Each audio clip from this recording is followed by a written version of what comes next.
Tunaenda kuingia kwenye tafakari yetu siku ya leo.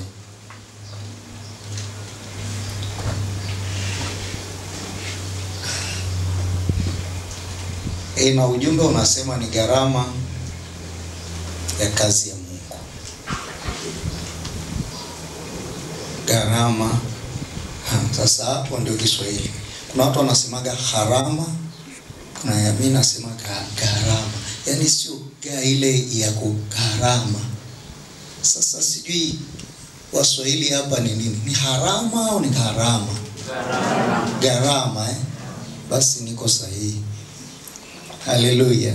Gharama ya kazi ya Mungu.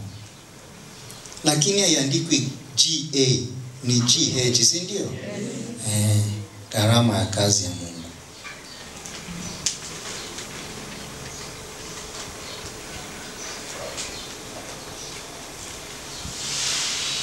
So nimesema tunajifunza leo kazi ya Mungu ni nini kwanza. Kwa sababu tusianze kuingia gharama ya kazi ya Mungu kama hatujui kazi ya Mungu ni nini.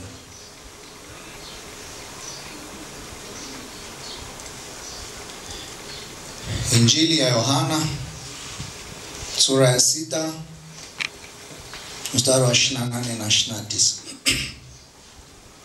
Mstari wa 28, makutano wanamuuliza Yesu ya kwamba tufanye nini sasa ili tuweze kuitenda kazi ya Mungu? Hivyo hivyo. Fanye nini? Hata kuitenda kazi ya Mungu tufanye nini? Ule mstari wa 29 Yesu anawajibu. Kazi ya Mungu, kama mnataka kuifanya kazi ya Mungu, hii ndio kazi ya Mungu. Mumwamini yeye aliyepelekwa na yeye. Ni nani huyo? Yesu. Amepelekwa na nani? Kwa hiyo kazi ya Mungu ni nini? Kumwamini. Haleluya. Bwana Yesu asifiwe. Sasa naikamilisha vizuri. Kazi ya Mungu ni kumwamini na kumshuhudia Yesu. Maana Yesu anasema nendeni ulimwenguni kote mkahubiri. Mkahubiri nini? Injili ni nini? Ni habari njema za nani? Za Yesu, sio? Haleluya. Napenda kuna watu wako chap zaidi. Kwa hiyo kazi ya Mungu ni kumwamini na kumshuhudia nani? Yesu Kristo.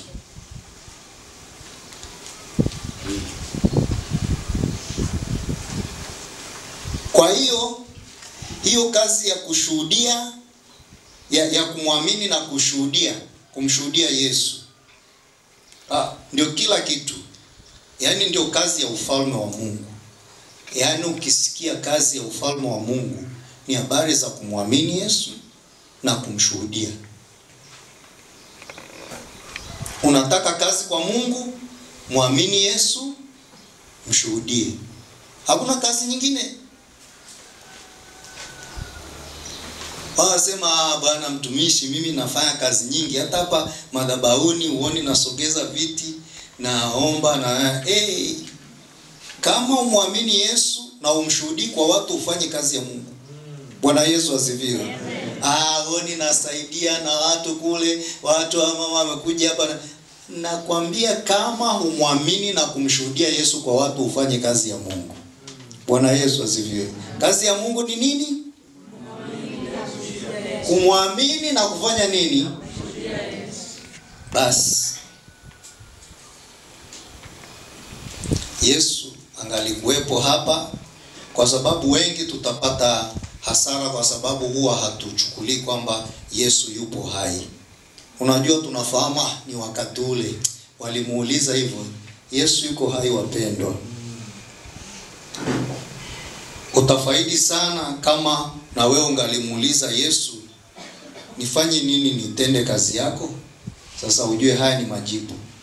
Muamini Yesu na umshuhudie yeye kwa watu wengine. Haleluya. Haleluya. Nimesahau yule mama yule. Si kwamba tutamuombea tu. Ninafikiri tutaendelea kujishughulisha zaidi na mambo yake, kwa sababu ana ufahamu wa Mungu. Kama huduma tutaendelea kujishughulisha na mambo yako yanayopungua katika udhaifu ule wako wa mwili, kadiri Mungu anavyotujalia tutaendelea kushughulika na mambo yake. Haleluya. Amen. Sije nikasahau. Kwa kazi ya Mungu ni kumwamini na kumshuhudia. Sasa hii kazi ya kumwamini na kumshuhudia Kristo ina gharama. Ina gharama. Kama uliwahi kudhani kwamba kweli kumwamini ina gharama. Leo sintashughulika sana kwenye sehemu ya gharama. Au kuzungumza gharama, tunazungumza gharama za kifedha. Haleluya. Sitazungumza sana habari ya fedha, gharama. Tazungumza gharama nyingine ya kujitoa maisha yako. Haleluya. Lakini maana hiyo ndio sehemu nitakayozungumzia zaidi. Nizungumzie pia gharama ya huku kwingine. Kazi ya Mungu inakulipa gharama. Unajua nilikuwa namshangaa huyu mama amekuja hapa na viti viwili. Hivi viti hivi nagundua unavyonunua reja reja kimoja sio pungufu ya 17,000 hivi. Haleluya. Nikafikiria kama 34,000 hivi. Yule mama ni mlemavu, anaomba huko na kwa hiyo zipo gharama hata za fedha, sio? Bwana Yesu asifiwe. Haleluya. Ipo. Na yule anajua angaliweza kuja hapa na wala hamna mtu angalimuuliza. Tena amewaza mbali. Ameona wale kule kanisani kule watu wao wanakaa kwenye viti. Akaleta viti. Analipa gharama. Kuna gharama ya kazi ya Mungu. Haleluya. Bwana Yesu asifiwe. Nichukue nafasi hii kuweza kumshukuru Mungu. Wako watu hapa kanisani huwa wanajishughulisha sana na mambo ya huduma hii. Niweze kusema wakati vitu kiviona vilivyo, wako watu wanajishughulisha sana kwa fedha zao na kwa vitu walivyo navyo. Nazungumzia, sizungumzii vitu vingine. Huko kwingine nisema ndiko tutakakokaa. Haleluya. Wako watu wanashughulika sana. Si mimi, siwezi kufanya mimi hivi vitu vyote. Huduma ukiona kuna kazi ya Mungu inaendelea, kuna vitu vingi tu nyuma ya pazia watumishi wa Mungu. Haleluya. Kuna watu wanafanya mpaka unashangaa. Na kawaida, na ndivyo pia ninaona na ndivyo nitakavyo. Hawa watu si lazima tunawatangaza huko, lakini wanafanya kazi kubwa. Haleluya. Wanajitoa kwa kiasi kikubwa sana ili yale malengo ya huduma hii yaweze kutimia. Wanalipa gharama. Haleluya. Bwana Yesu asifiwe. Wanalipa gharama. Zipo gharama za kazi ya Mungu kuiona ikiendelea. Zipo gharama. Sasa nimesema sitazungumzia za kifedha, lakini nimegusia hapo kidogo kwa sababu yule mama alinigusa yule. Zipo gharama ambazo unazilipa. Unajua ni wapi nilisikia, nadhani una mahali nilisikia ilinigusa, asema kwamba Mungu si kwamba anataka vitu vyako au kitu ulicho nacho. Pengine kwa wale walionacho, kama unacho hata utaweza kunielewa hata nikisema hivyo. Anasema huyu anasema nini, mbona mimi sina kitu? Basi wewe tulie hivyo hivyo. Wewe jua tu kama una kitu Mungu anakutaka wewe. Bwana Yesu asifiwe. Sasa na ninyi mliona kitu, Mungu anawataka ninyi pia, hataki vitu vyako. Haleluya. Tumekubaliana wapendwa. Sasa utasema, huyu Mungu anataka mimi vitu vyangu, hataki. Mungu hapo niliko sisi nilikuwa wapi? Lakini ilinigusa, nakumbuka. Mungu ni wa ajabu sana. Na hataki vitu hivi, atake nini ulichonacho ambacho haujapokea kutoka kwake? Nini unadhani Mungu atataka kwako? Haleluya. Kila kitu tulicho nacho kama ni chema kinatoka kwa nani? Kwake yeye. Kwa hiyo aje atake kile ambacho unacho wewe, ambacho amekupa yeye. Ha? Bwana Yesu asifiwe. Anakutaka wewe. Kwa hiyo kama umezoea kusema kwamba hamna neno, mimi sipo nitatoa, mimi natoa, acha kuvuruga kazi ya Mungu. Mungu anakutaka wewe. Bwana Yesu asifiwe. Mungu anajua akikupata wewe amepata vyote ulivyo navyo. Haleluya. Lakini ukimpa vile ulivyo navyo akikukosa wewe, amempata mtu hapo. Unamsaidia nini na inakusaidia nini? Mungu anakutaka wewe. Akisha kupata wewe, hata fedha ulizonazo ni za kwake. Utazitumia kadiri anavyotaka yeye, si kadiri unavyotaka wewe. Bwana Yesu asifiwe. Amen. Kwa hiyo sipo gharama.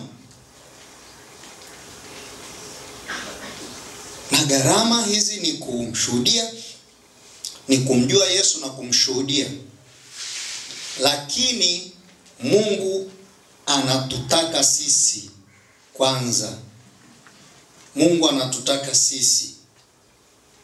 Akisha kupata wewe, akisha nipata mimi, basi amepata kila kitu kilichoko ndani mwangu. Kama ni karama na vipaji vyangu nitavitumia kwa utukufu wake. Kama ni fedha amenijalia nitazitumia kwa utukufu wake. Kama amenipa gari kwa utukufu wake. Kila alichonipa basi akisha nipata ni mali yake, na vitumia kadiri anavyotaka yeye, si ninavyotaka mimi. Bwana Yesu asifiwe. Ukijua hilo litakusaidia kweli, maana yake ndivyo Mungu alivyo.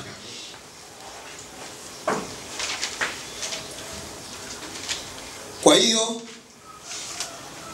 wakati unaendelea kujitoa kwa kadiri Mungu alivyokujalia, hakikisha zaidi wewe ni mali ya Mungu, unajiachilia kwa Mungu kabisa. Bwana Yesu asifiwe. Usije ukatoa mno kama wewe mwenyewe hujajitoa kwa Mungu. Wewe jitoe ukiwa mali yake. Bwana Yesu asifiwe. Bwana Yesu asifiwe. Amen. Sijui kama kuna kitu nimebakiza hapo. Okay, hicho bakiza ni sentensi, nitairudia kule mwishoni. Muhimu sana. Nitairudia, ni muhimu. Sitaki kusema namna inavyokuja hapa, lakini nafikiri ndio msingi wa somo hili tunalojifunza. Gharama, ipo gharama kwa kazi ya Mungu. Mwishoni, pamoja na utangulizi huu, na mwishoni nitapomalizia, utagundua ya kwamba watu wasio tayari kulipa gharama kwa kazi ya Mungu hawafai na wala hawahitajiki. Mungu, yani sio sisi, Mungu hawataki. Manake kazi ya Mungu ina gharama, ni lazima sisi tulipe hiyo gharama kadiri anavyosema. Haleluya. Mungu hawataki wale wasio tayari kulipa gharama. Na utashangaa kabisa, Mungu aliyetuita, anayetupenda, anayetuita kila wakati kadiri tulivyo na mapungufu yetu, hataki watu ambao hawalipi, hawako tayari kulipa gharama kwa ajili ya kazi ya Mungu.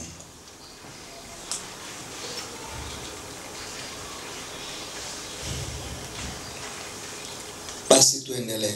Sasa tunaingia gharama ile nyingine, ambayo ndio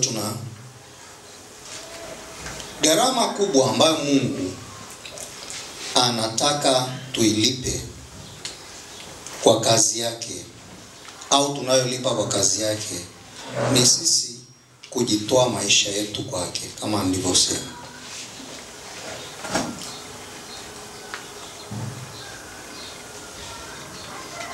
Tulisema ya kwamba unaposema nimeokoka,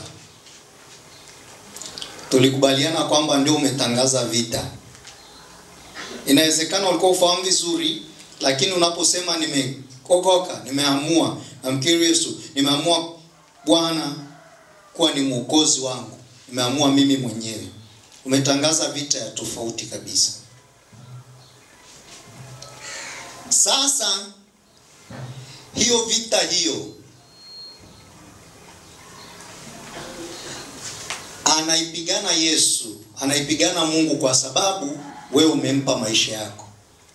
Lakini hapigani nje ya wewe. Wewe lazima uko kwenye uwanja huo wa mapambano. Lakini anayekuongoza na kukushindia ni Mungu. Lakini si kwamba wewe unakaa mbali, Yesu mimi nilishakiri, pigana ile vita yako. Haleluya. Bwana Yesu asifiwe. Lazima uko kwenye haya mapambano. Tutaona unakuaje kule. Sasa kule wewe kushiriki kwenye hiyo vita ambayo inakuja baada ya kusema Yesu Kristo ni Bwana. Kule kushiriki fully, hizo ndio gharama. Haya nitazungumza zaidi, lakini kwa mfano, unaweza ukasema kwamba unapigana ushinde vita ya kiroho bila kuomba. Unaweza? Okay, wakati mwingine na kufunga, sio? Unaweza ukasema unashinda vita ya kiroho bila kusoma neno la Mungu. Unashinda vita ya kiroho bila kufika kwenye ushirika kanisani. Haleluya. Vichache tu nimetaja hapo ili tuendelee vingine. Sasa wewe uombi, wewe ufungi, unafika ibadani unavyojisikia na kadhalika na kadhalika. Hapo unalipa hiyo gharama, hiyo vita unashinda kweli? Ni watu wanashindaga vita namna hiyo? Umeanza kunielewa Bwana Yesu asifiwe. Lazima ulipe gharama. Watu wengi tu msururu wa Kristo wanashindwa. Yaani lile neno linabadilika, wanashindwa zaidi ya kushindwa. Haleluya. Yaani wanashindwa zaidi ya kushindwa kwa sababu hawalipi gharama. Hata kulipa gharama za kazi ya Mungu. Lazima ulipe gharama. Haya, sawa.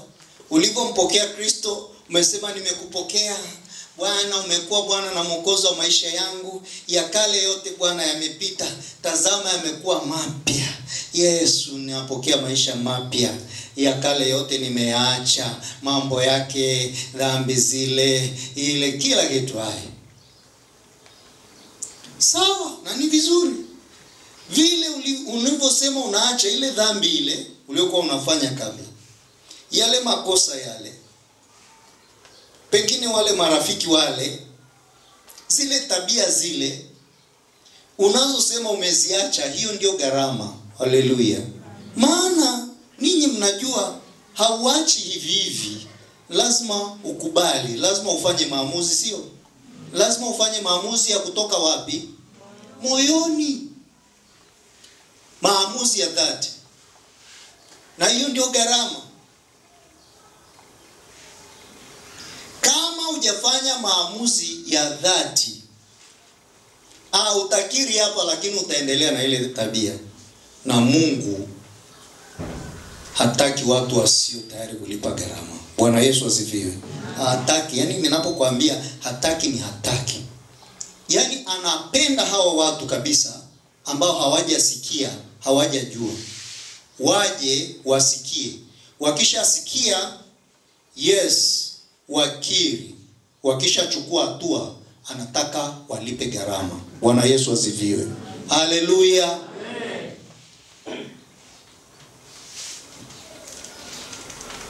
Hataki uende msalabani, yeye alishaenda. Lakini utalipa gharama. Utalipa gharama ya kuwaambia watu kwamba Yesu Kristo ni Bwana. Yeye aliwaambia habari za ufalme, wakamkatalia, wakamshitaki, mpaka wakamsulubisha. Wewe pengine utasulubishwa kwa sababu yeye alishasulubishwa. Lakini kwa nini hata kuambia Yesu Kristo ni Bwana huwezi kwenda mbinguni pasipo kumpokea?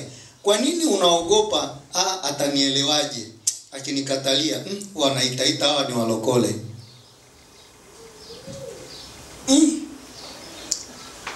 Sitaki kuambia sina hakika, lakini nakwambia namna hiyo sio namna ya kulipa gharama. Inabidi ulipe gharama.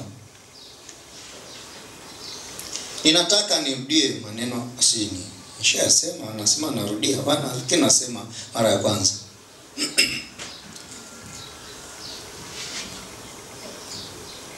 Yeyote yule asiye tayari kulipa gharama kwa kazi ya Mungu, huyo hafai kwa ufalme wa Mungu. Na kwa sababu hapa tunazungumza na familia, ninawasihi sana huku kwenye familia tunazoishi, tuhakikishe kila mmoja yuko tayari kulipa gharama kwa ajili ya kazi ya Mungu. Haleluya. Bwana Yesu asifiwe. Na hapa nazungumzia gharama sana ya maisha, ya kujitoa maisha yako, kujitoa maisha yako. Takwenda tutaelewana taratibu. Gharama ya kujitoa maisha yako kwa Yesu. Asiye tayari kulipa hiyo gharama, ninadhani hastahili hata kukaa nyumbani kwako. Achana na hata katika nyumba ya Mungu. Haleluya. Bwana Yesu asifiwe. Hastahili. Unajua ndio maana nashangaa nini kinaleta. Nadhani Roho Mtakatifu ana. Yule mama amezungumza hapa. Anasema kanisani hatuje kuonyesha nguo tu. Namwangalia, alikuwa anazungumza gharama. Yaani tunapokuja hapa ni lazima, si habari ni Jumapili imefika ibadani. Gharama za maisha yale ambayo tumeamua kumkiri huyu Kristo huyu, kumpokea huyu na kuamua tunamshuhudia huyu. Lazima ulipe gharama ya maisha unayoishi. Ni maisha ya masafi, maisha yanayoendana na yule Kristo. Kama sio, ndio yule mama anasema, hivi muda wako unaopoteza ukuje huku kanisani ni wa nini? Hebu fikiria, kwa mfano umehubiriwa hapa, tumehubiri mwaka mzima, lakini wewe hauko tayari kulipa gharama ya kuacha njia zako, au kuacha dhambi, au kuacha njia ambazo hivi. Ni kwa nini unaendelea kujitaabisha? Kwa nini usingalifanya tu yale ambayo ulikuwa unayafanya, kama hauko tayari kulipa gharama yote ya kubadilika? Hii gharama ni kubadilika. Haleluya. Lazima ubadilike. Lazima ubadilike. Kuna vitu lazima viondoke. Kwani kama huko tayari kuviachilia, basi kuna mtu anakulazimisha wewe huku. Na pamoja na kukulazimisha, hata tunavyoongea neno la Mungu bado halijaingia, kwa sababu unalazimishwa. Ninyi mnaowalazimisha, ninawaruhusu msiendelee kuwalazimisha. Hebu tuende kwa watu wapya, tuambie Yesu Kristo ni Bwana. Wakija wakikubali waingie. Haleluya. Acheni kuwalazimisha watu. Walazimisha watu. Ninyi mna hela za kununua diaper kila siku kuwavisha. Basi leo vaa diaper hii. Hawakui. Kwa sababu mnawalazimisha. Twende, unapita Sangaya na kupitia basi nakupa hela ya bodaboda. Atembee. Kama kweli yuko tayari kulipa hiyo gharama. Jina la Bwana libarikiwe. Ninawasihi muache. Lakini nendeni kwa upole na kwa upendo. Huku tunafundisha upendo. Kwa wale wapya muwalete kwa Yesu. Yesu azungumze nao. Wakisha mpokea, acheni walipe gharama ya ufuasi wao. Jina la Bwana libarikiwe. Kwa tuone. Unajua napenda sana kila kitu tunajifunza huku kutoka kwenye maandiko matakatifu. Twende katika neno la Mungu. Tuanzie wapi? Tuanzie pale mtume Paulo alipoongoka. Tunazungumzia sana huyu mtumishi wa Mungu Paulo, kwa sababu ni mfano mzuri kweli wa watu walioishi maisha ambayo ni tofauti, na walipokutana na Yesu wakakubali kulipa gharama 100%. Haleluya. Okay. Matendo ya Mitume sura ya 9. Utasoma yote. Jana nilikuwa hapa kwenye event ya vijana, nilishukuru nilifurahi kusikia kitu kimoja wanafundishana hapa kwamba yeye asema kwamba huwa akiwa anaandika maneno kama haya kuna vitu anajipaga kama assignment, kazi ya nyumbani. Angesema hivi kama Matendo ya Mitume sura ya 9. Unajua naenda kusoma vimstari viwili tu. Lakini ukijipa assignment utaenda kusoma sura yote upate namna mambo yalivyokuwa. Haleluya. Bwana Yesu asifiwe. Unajua hili darasa sijui, unaweza ukadhani una mitihani kwa hiyo utapumzika, lakini mitihani tunaipitia kila siku, ndio maana tunashindwa kwa sababu hatufanyi assignment za Mungu. Hatutaki kujifunza, matokeo yake mitihani, majaribu yale tunashindwa kila siku. Lije hata dogo kiasi gani huwezi kulishinda. Wale walio wanafunzi wanajua, ukijifunza darasani unajaribu mwalimu akiongea pointi fulani hata kama hajaiandika wewe una note, anaweza akaja akatoa mtihani hapo. Haleluya. Anajaribu kuhakikisha na bana ili asije akapoteza kitu mwalimu anacho.